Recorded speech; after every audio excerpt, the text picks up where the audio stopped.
आहाना बनी अर्जुन के बच्चे की माँ।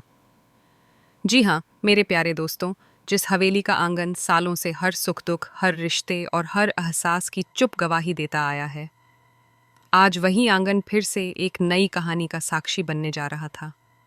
यह आंगन सिर्फ ईंट और पत्थर का टुकड़ा नहीं, बल्कि उस पूरे परिवार की धड़कन है जिसमें कभी शहनाइयों की गूंज ने हर कोने को मुस्कान दी थी, तो कभी किसी की चुप सिसकी ने दीवारों को भी नम कर दिया था। आज फिर वहाँ एक बड़ी खबर गूंजने वाली थी, जो हवेली के हर कोने में, हर दिल में और हर संबंध में नई तरंगे भरने वाली थी।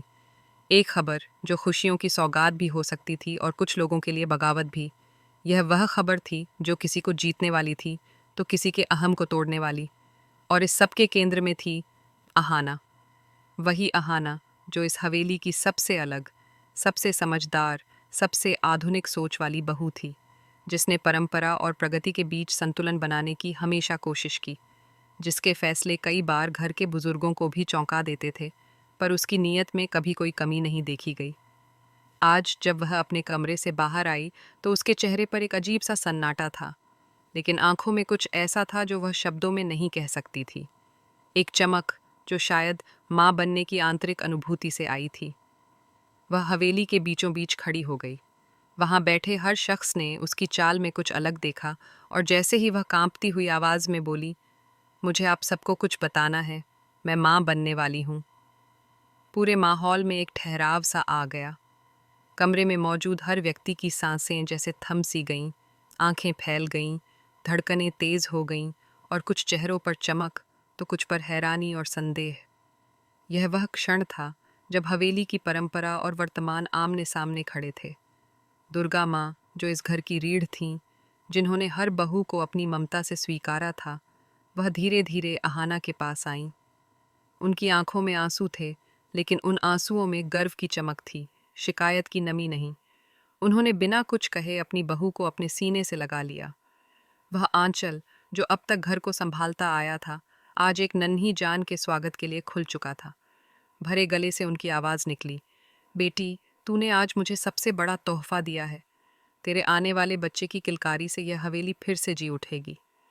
और उस एक वाक्य ने जैसे पूरे आंगन में जीवन भर दिया। लेकिन यह कहानी यहीं नहीं रुकी।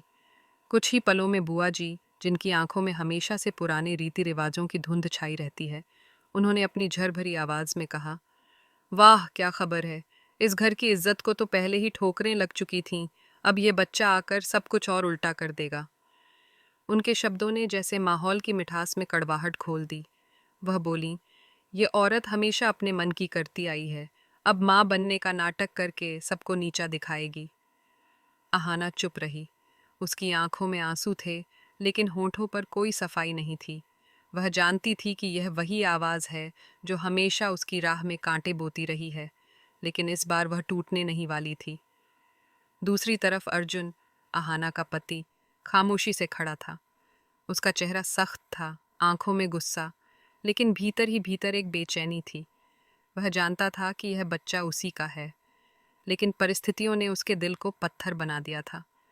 आहाना ने जब उसकी ओर देखा तो उसकी नज़रों में सिर्फ एक सवाल था, क्या अर्जुन इस सच को स्वीकार करेगा? क्या वह आज उसके साथ खड़ा होगा, या फिर यह बच्चा उनके बीच की दीवार को और ऊंचा कर देगा? इतने में राधा, चारों ओर मीना, हवेली की बाकी बहुएं धीरे धीरे आगे आईं। उनके चेहरे आत्मविश्वास से भरे थे। उन्होंने आहाना का हाथ थामा और मीना ने कहा, आहाना, तू अकेली नहीं है। यह बच्चा सिर्फ तेरा नहीं, हम सबका है। तेरी कोख में पलने वाला जीवन इस घर की पहचान बनेगा। इन शब्दों ने जैसे हवेली की छत तक को हिला दिया हो। आहाना के होठों पर पहली बार एक शांत मुस्कान आई, एक सुकून, जैसे वह जान गई हो कि अब वह अकेली नहीं है। अब वह सिर्फ एक बहू नहीं, बल्कि उम्मीद की किरण बन चुकी है। लेकिन हवेली की कहानियों में तूफान देर से आता है, पर आता ज़रूर है। तभी अचानक ठाकुर साहब, जिनकी आवाज़ से हवेली की दीवारें भी कांपती थीं, तेज कदमों से अंदर आए। उनके चेहरे पर गुस्से की लकीरें थीं। उन्होंने गरजते हुए कहा, दुर्गा, यह सब तुम्हारी वजह से हुआ है। तुमने इस घर की औरतों को ज़रूरत से ज़्यादा आज़ादी दे दी। अब देखो नतीजा, घर की इज्जत दांव पर लग गई है। उनका स्वर तल्ख था, लेकिन दुर्गा माँ ने उनकी आंखों में आंखें डालकर जो जवाब दिया वह पूरे घर की गूंज बन गया।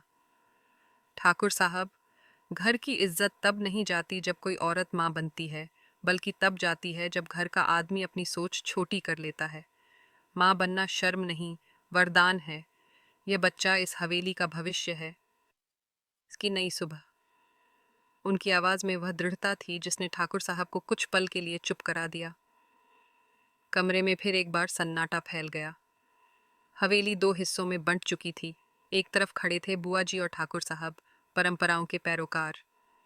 दूसरी ओर थीं दुर्गा माँ और बहुएं, नए युग की रचनाकार। और उनके बीच खड़ा था अर्जुन, जो अब अपने ही दिल की लड़ाई लड़ रहा था। उसे गुस्सा भी था, लेकिन कहीं गहराई में अहाना की सच्चाई पर यकीन भी। उसके दिल में कहीं ना कहीं यह सोच भी थी, शायद यह बच्चा ही वह पुल बन सके जो उनके रिश्ते के टूटे किनारों को जोड़ दे। ये अहाना बनी अर्जुन के बच्चे की माँ। जी हाँ मेरे प्यारे दोस्तों, जिस हवेली का आंगन सालों से हर सुख दुख, हर रिश्ते और हर एहसास की चुप गवाही देता आया है, आज वही आंगन फिर से एक नई कहानी का साक्षी बनने जा रहा था। यह आंगन सिर्फ ईंट और पत्थर का टुकड़ा नहीं, बल्कि उस पूरे परिवार की धड़कन है जिसमें कभी शहनाइयों की गूंज ने हर कोने को मुस्कान दी थी, तो कभी किसी की चुप सिसकी ने दीवारों को भी नम कर दिया था। आज फिर वहाँ एक बड़ी खबर गूंजने वाली थी, जो हवेली के हर कोने में, हर दिल में और हर संबंध में नई तरंगे भरने वाली थी। एक खबर जो खुशियों की सौगात भी हो सकती थी और कुछ लोगों के लिए बगावत भी। यह वह खबर थी जो किसी को जीतने वाली थी तो किसी के अहम को तोड़ने वाली। और इस सब के केंद्र में थी अहाना। वही अहाना जो इस हवेली की सबसे अलग, सबसे समझदार, सबसे आधुनिक सोच वाली बहू थी, जिसने परंपरा और प्रगति के बीच संतुलन बनाने की हमेशा कोशिश की, जिसके फैसले कई बार घर के बुजुर्गों को भी चौंका देते थे, पर उसकी नीयत में कभी कोई कमी नहीं देखी गई। आज जब वह अपने कमरे से बाहर आई तो उसके चेहरे पर एक अजीब सा सन्नाटा था, लेकिन आंखों में कुछ ऐसा था जो वह शब्दों में नहीं कह सकती थी। एक चमक जो शायद माँ बनने की आंतरिक अनुभूति से आई थी। वह हवेली के बीचों बीच खड़ी हो गई। वहाँ बैठे हर शख्स ने उसकी चाल में कुछ अलग देखा, और जैसे ही वह कांपती हुई आवाज़ में बोली, मुझे आप सबको कुछ बताना है, मैं माँ बनने वाली हूँ। पूरे माहौल में एक ठहराव सा आ गया। कमरे में मौजूद हर व्यक्ति की सांसें जैसे थम सी गईं, आंखें फैल गईं, धड़कनें तेज हो गईं, और कुछ चेहरों पर चमक तो कुछ पर हैरानी और संदेह। यह वह क्षण था जब हवेली की परंपरा और वर्तमान आमने सामने खड़े थे। दुर्गा माँ, जो इस घर की रीढ़ थीं, जिन्होंने हर बहू को अपनी ममता से स्वीकारा था, वह धीरे धीरे अहाना के पास आईं। उनकी आंखों में आंसू थे, लेकिन उन आंसुओं में गर्व की चमक थी, शिकायत की नमी नहीं। उन्होंने बिना कुछ कहे अपनी बहू को अपने सीने से लगा लिया। वह आंचल जो अब तक घर को संभालता आया था, आज एक नन्ही जान के स्वागत के लिए खुल चुका था। भरे गले से उनकी आवाज़ निकली, बेटी, तूने आज मुझे सबसे बड़ा तोहफा दिया है। तेरे आने वाले बच्चे की किलकारी से यह हवेली फिर से जी उठेगी। और उस एक वाक्य ने जैसे पूरे आंगन में जीवन भर दिया। लेकिन यह कहानी यहीं नहीं रुकी। कुछ ही पलों में बुआ जी, जिनकी आंखों में हमेशा से पुराने रीति रिवाजों की धुंध छाई रहती है, उन्होंने अपनी झर भरी आवाज़ में कहा, वाह क्या खबर है। इस घर की इज्जत को तो पहले ही ठोकरें लग चुकी थीं, अब ये बच्चा आकर सब कुछ और उल्टा कर देगा। उनके शब्दों ने जैसे माहौल की मिठास में कड़वाहट खोल दी।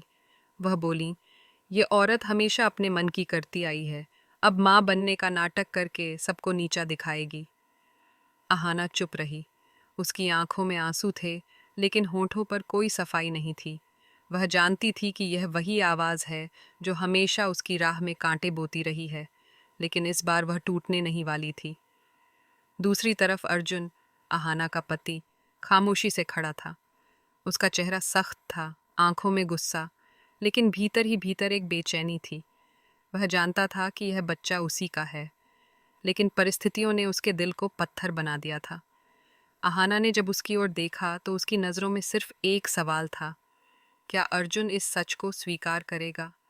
क्या वह आज उसके साथ खड़ा होगा, या फिर यह बच्चा उनके बीच की दीवार को और ऊंचा कर देगा? इतने में राधा, चारों ओर मीना, हवेली की बाकी बहुएं धीरे धीरे आगे आईं। उनके चेहरे आत्मविश्वास से भरे थे। उन्होंने अहाना का हाथ थामा और मीना ने कहा, अहाना, तू अकेली नहीं है। यह बच्चा सिर्फ तेरा नहीं, हम सबका है। तेरी कोख में पलने वाला जीवन इस घर की पहचान बनेगा। इन शब्दों ने जैसे हवेली की छत तक को हिला दिया हो। अहाना के होठों पर पहली बार एक शांत मुस्कान आई, एक सुकून, जैसे वह जान गई हो कि अब वह अकेली नहीं है। अब वह सिर्फ एक बहू नहीं, बल्कि उम्मीद की किरण बन चुकी है। लेकिन हवेली की कहानियों में तूफान देर से आता है, पर आता ज़रूर है।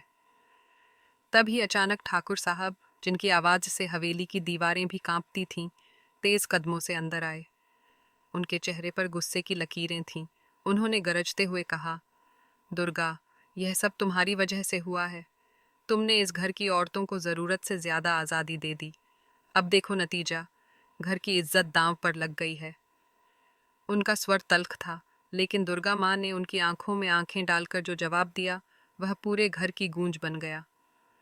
ठाकुर साहब, घर की इज्जत तब नहीं जाती जब कोई औरत माँ बनती है, बल्कि तब जाती है जब घर का आदमी अपनी सोच छोटी कर लेता है। माँ बनना शर्म नहीं, वरदान है। यह बच्चा इस हवेली का भविष्य है, इसकी नई सुबह। उनकी आवाज़ में वह दृढ़ता थी जिसने ठाकुर साहब को कुछ पल के लिए चुप करा दिया। कमरे में फिर एक बार सन्नाटा फैल गया। हवेली दो हिस्सों में बंट चुकी थी। एक तरफ खड़े थे बुआ जी और ठाकुर साहब, परंपराओं के पैरोकार। दूसरी ओर थीं दुर्गा माँ और बहुएं, नए युग की रचनाकार। और उनके बीच खड़ा था अर्जुन, जो अब अपने ही दिल की लड़ाई लड़ रहा था। उसे गुस्सा भी था, लेकिन कहीं गहराई में अहाना की सच्चाई पर यकीन भी। उसके दिल में कहीं ना कहीं यह सोच भी थी, शायद यह बच्चा ही वह पुल बन सके जो उनके रिश्ते के टूटे किनारों को जोड़ दे। ये